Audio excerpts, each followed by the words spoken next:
السلام علیکم، میں ہوں ملک سعید امان اور میں ہوں علی شیر۔ آج ہم بحث کریں گے، نئی اپڈیٹس کے حوالے سے آپ کو انفارم کریں گے۔ آج ہم بہت سے سوالات اٹھائیں گے۔ علی شیر صاحب، پہلا سوال، 190 ملین کیس اگین جو ہے وہ مؤخر ہو گیا۔ ملک صاحب،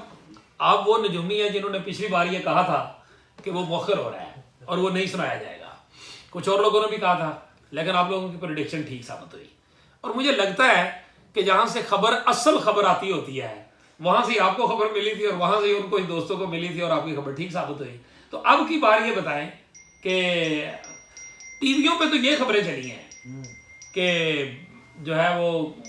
نہیں سنایا جائے گا، لیکن پی ٹی آئی کے وکلا جو ہیں وہ یہ کہہ رہے ہیں، چودھری ریاض گل، عثمان ریاض گل جو ہے وہ بھی یہ کہہ رہے ہیں، خالد یوسف چودھری جو ہے ان کے وکیل وہ بھی یہ کہہ رہے ہیں، رجسٹرار نیب جو ہے ان سے انہوں نے بات کیا وہ بھی یہ کہہ رہے ہیں کہ جی ابھی تک ہمارے پاس کوئی ایسی چیز نہیں ہے کہ کل 190 ملین پاؤنڈ کیس کا فیصلہ نہیں سنایا جائے گا۔ وہ تو یہ کہہ رہے ہیں۔ سر ایک اور چیز بھی ہے، آپ بھول گئے، کل توشہ خانہ 2 کیس بھی ہے، کل کمیٹی کی ملاقات بھی ہے، مذاکراتی کمیٹی کی ملاقات بھی ہے، لیکن ہمیں سورسز نے کنفرم کیا ہے کہ تاریخ آنی تھی، 6 تاریخ آئی، اس کے بعد کمیٹی کا اجلاس ہوا۔ کمیٹی کے اجلاس میں کہا گیا کہ ہم مہربانی کریں کہ جس دن کمیٹی کی ملاقات ہو اس دن کوئی کیس نہ رکھا جائے، اور ہم نے کہا تھا کہ اس کا مطلب یہ ہے کہ 190 ملین پاؤنڈ کا کیس مزید جو ہے وہ مؤخر ہو گیا، ٹھیک ہو گیا۔ اس میں ایک تیسری چیز آپ مس کر رہے ہیں۔ تیسری چیز یہ آپ مس کر رہے ہیں کہ جو ایڈیشنل یا سیشن ججز ہیں نا، ان کا ایک کورس بھی ہو رہا ہے، اور وہ کورس جو ہے وہ پنجاب جوڈیشل اکیڈمی میں ہو رہا ہے، پہلے سے جاری ہے، اور اس میں جسٹس ناصر جاوید رانا صاحب جو ہے جج صاحب، انہوں نے اس میں شرکت کرنا ہے، وہ پہلے بھی شرکت کر رہے ہیں، تو ہو سکتا ہے کہ اس کی وجہ سے یہ ڈیلے ہو رہا ہو، لیکن ایک چیز ضرور سمجھ میں آتی ہے، اچھا اگر اس کی وجہ سے ڈیلے ہو رہا ہو تو وہ پھر جب کیسوں کی سپیڈ لگنی ہوتی ہے تو پھر اس وقت تو وہ آپ کو یاد ہے کہ وہ اپنا وہ بشیرہ علی شیر صاحب، آپ کڑی سے کڑی جو ہے وہ ملانے سے کے ماہر ہیں، ذرا کڑی سے کڑی ملائیں۔ ادھر مذاکرات شروع ہوئے، ہم نے کہا کہ کام جو ہے وہ پیچھے ڈن ہو گیا، اب آگے مذاکرات کے بعد پیش رفت ہوئی، مسلم لیگ نون ایک دم جو ہے وہ مذاکرات کے لیے رضامند ہو گئی۔ کچھ ابھی بھی وزراء، آج میں رانا تنویر کا بھی بیان دیکھ رہا تھا، وہ کہہ رہے تھے کہ ہمیں جو مذاکرات ہیں ان پہ یقین نہیں ہے۔ اسی طرح کچھ اور وزراء بھی آئے، انہوں نے بھی کہا ہمیں یقین نہیں ہے لیکن ہم نے بیٹھنا ہے۔ مطلب ہے وہ ایک طرف نون لیگ جو ہے وہ مذاکرات کو سبوتاژ بھی کرنا چاہ رہی ہے، لیکن دوسری طرف ان کو کوئی اور راستہ بھی نہیں مل رہا کہ مذاکرات سے بھاگے، جس طرح ان کو پکڑ کے کسی نے زبردستی بٹھایا ہوا ہے۔ ہم نے یہ بات پہلے بھی کی تھی کہ اصل مذاکرات تو کہیں اور ہو رہے ہیں، یہ تو فیس ہے۔ آپ دیکھیں رانا ثناء اللہ کا بیان اس دن کمیٹی کے اجلاس کے بعد، اسپیکر کی جو گفتگو تھی، علی امین گنڈا پور صاحب آئے ہوئے تھے، وہاں پہ بات ہوئی، 26 نومبر کے معاملے پہ ڈسکشن ہوئی، وزیر اعظم کا زیر صدارت اجلاس ہوا، وہاں پہ علی امین گنڈا پور موجود تھے، وہاں پہ 26 نومبر کا واقعہ ڈسکس ہوا۔ اس کے بعد ہم دیکھتے ہیں کہ کہیں پہ کوئی بھی آبجیکشن نہیں آ رہا، تو یہ کس طرف کے اشارے ہیں؟ کڑی سے کڑی ملائے نا۔ دیکھیں، کڑی سے کڑی ملاتے ہوئے اور بال کی کھال اتارتے ہوئے، دیکھیں ہم پاکستان میں عدالتیں بہت آزاد ہیں نا ملک صاحب، آپ کو تو پتہ ہی ہے نا پاکستان میں عدالتیں بہت آزاد۔ سر ہم نے تو عدالتوں کے آزاد ہونے پر ایک سوال اٹھایا تھا نیو ایئر کے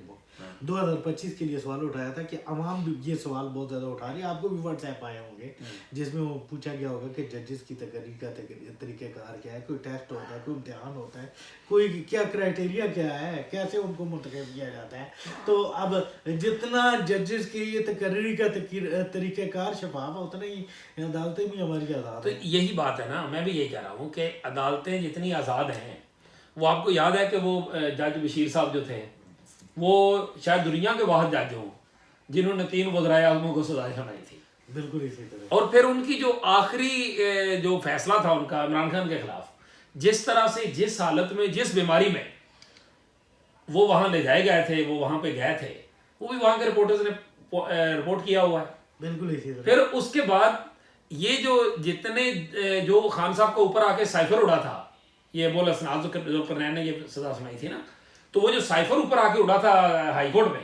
تو اس میں یہ ہوا تھا کہ ہائی کورٹ نے یہ کہا تھا کہ بتاؤ تو صحیح آخر اتنا عذاب کیا تھا, اتنی جلدی کیا تھی کہ آپ راتوں کو 2:30 3 2 بجے تک جو ہے وہ سماعتیں کر رہے تھے, 15 16 12 گھنٹے آپ سماعتیں کر رہے تھے, تو اسی بنیاد کے اوپر وہ کیس اٹھا تھا. تو اب یہ سارا کچھ جو ہے وہ اس کے سپیڈ کی بجائے وہ ریورس میں جا رہا ہے. کیسے؟ یہی وہ لوگ سنات ذوالقرنین اور ایک اور جج صاحب جو ہیں, ان دونوں کے بارے میں ہائی کورٹ نے یہ کہا کہ یہ تو لگتا ہے کہ یہ جج وہاں پہ بٹھائے ہی اس لیے گئے ہیں کہ انہوں نے لوگوں کو پکڑ کے جو ہے وہ آگے ضمانت دیے بغیر یا ان کو کیے بغیر انہوں نے ATC اور مقدمات میں جیلوں میں ٹورنا ہے, انہوں نے ضمانتیں کینسل کرنی ہے. اب ہوا کیا ہے کہ 250 جو PTI کے کارکنان ہیں ان کی ضمانت ایک دن پہلے لے لیتے ہیں ابو الحسن ذوالقرنین, اور باقیوں کی اگلے دن لے لیتے ہیں. ٹوٹل تعداد ہو جاتی ہے 350. یہ کل 350 جو پھر ان کی روک بھی جاری ہو جاتی ہے. اس سینس میں بات کریں جو 350 کارکنان کی 26 نومبر والے جی چوک والے پھر اس کے بعد پھر بہت قابل رحم اس پہ رحم کرتے ہوئے وہ کچھ جو 19 لوگ ہیں ان کی سزائیں بھی معاف ہو جاتی ہیں. اور یہ بھی کہا جاتا ہے اس میں ایک اور چیز کلیریفائی کرنا ضروری ہے کہ جو سزائیں معاف کی گئی وہ زیادہ عرصے کی نہیں تھی, کسی کی مہینے کی تھی, کسی چلو جو بھی تھی, لیکن بات بالکل ٹھیک ہے کہ معافی ہو گئی, آپ نے عوام کو دکھا دیا, آئی واش ہو گیا, میری آنکھوں میں سرما ڈال گیا. ہاں تو ایک تو وہ سچویشن ہو گئی. دوسری بات یہ ہے کہ یہی جو آپ کو نظر آنا شروع ہو گیا کہ چیزیں جو ہیں وہ کس طرح سے آگے پیچھے ہو رہی ہیں. پھر وہ جو بات آپ کر رہے ہیں اس والی اسد کیسر نے جو آج کہا ہے وہ بات بڑی امپورٹنٹ ہے. پچھلے دنوں جب پوچھا گیا تھا نا وقاص اکرم شیخ سے کہ جی آپ تو کہتے تھے کہ ہم فرشتوں سے بات کریں گے, تو انہوں نے کہا تھا کہ بعض کا آپ نے سنا نہیں ہوا کہ وہ انبیاء کے سامنے بھی فرشتے جو ہے وہ انسانی روپ میں آ جاتے تھے اور ان سے باتیں کرتے تھے تو وہ ہوتے تو فرشتے ہی تھے. اب تازہ ترین صورتحال یہ آ گئی ہے کہ اسد کیسر صاحب نے کہا ہے,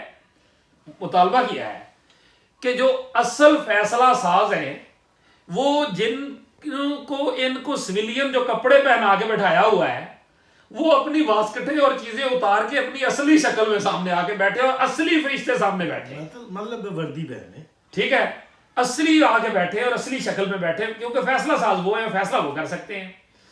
PTI کو یہ کہیں سے بھنک پڑی ہے کہ ان کے ساتھ ہاتھ ہو رہا ہے,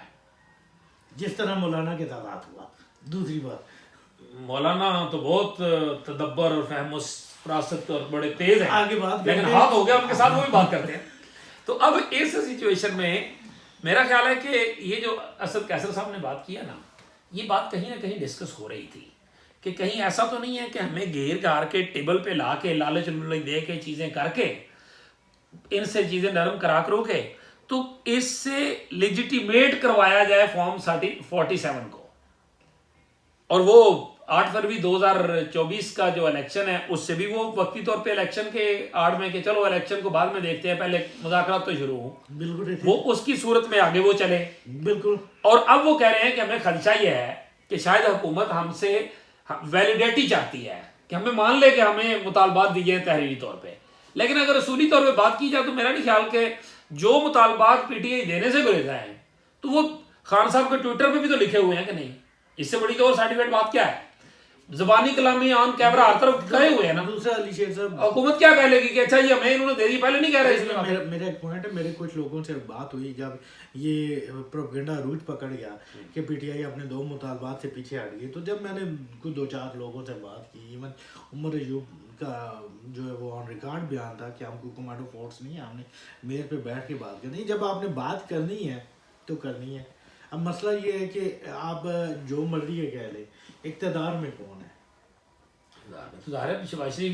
ٹھیک ہے حکومت ہے, اب پاور انہی کے پاس ہے, آپ نے اپنے لیے سپیس لینی ہے تو آپ کو پاور والوں کے پاس. وہ تو مولانا نے بھی ایوان میں کہا تھا نا کہ میں بھی مانتا ہوں کہ یہ فارم 47 والے ہیں, لیکن بیٹھے ہیں, بات تو میری نہیں سے کرنی ہے جب تک بھی کرنی ہے, جب تک یہ ہے. بالکل اسی طرح تو اسی طرح اسی پہ PTI بھی تو اسی پہ آئی ہے نا جو بات مولانا نے کی تھی. بالکل اسی طرح. اور PTI کا میں تو سمجھتا ہوں کہ یہ بھی اچھا تاثر ہے, وہ کوشش کر رہے ہیں کہ اپنے لیے اسپیس لیں, ٹھیک ہے, کیونکہ جتنا PTI کو اسپیس ملے گا اتنا یہ باقی پارٹی ایکسپوز ہوں گی. ہاں ظاہر ہے. اچھا ایک پیپلز پارٹی کا بتائیں, جی یہ کیا کہہ رہی ہے